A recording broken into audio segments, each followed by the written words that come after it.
មួយរយៈចុងក្រោយនេះមានព័ត៌មានខុសៗគ្នាជុំវិញពលករខ្មែរដែលកំពុងធ្វើការនៅប្រទេសថៃដែលត្រូវអាជ្ញាធរថៃគ្រោងបញ្ជូនឲ្យត្រឡប់មកកម្ពុជាវិញនៅដើមឆ្នាំក្រោយលោកស្រីត្រីនុចធៀងថុងរដ្ឋមន្ត្រីក្រសួងការងារថៃបានចេញមកបញ្ជាក់ថាចំពោះពលករកម្ពុជាដែលគ្មានឯកសារត្រឹមត្រូវអាចធ្វើការនៅប្រទេសថៃរហូតដល់ថ្ងៃទី31ខែមីនាឆ្នាំ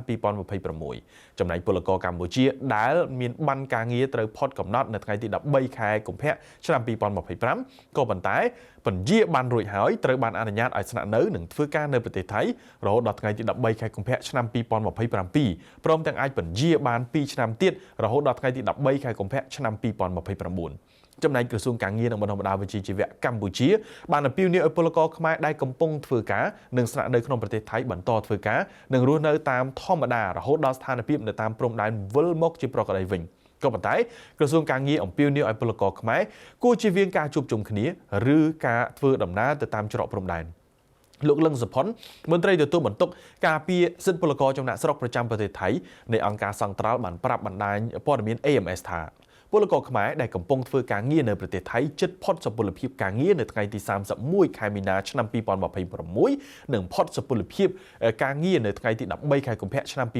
2027សរុបមានចំនួន 140,000 នាក់អញ្ចឹងអ្នកដែលដាច់វីសាឆ្នាំថ្ងៃទី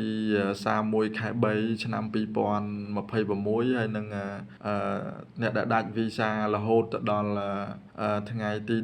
13កុម្ភៈឆ្នាំ2027ហ្នឹងគឺគេឲ្យរងចាំហ្នឹងហើយគេឲ្យរងចាំហើយគេ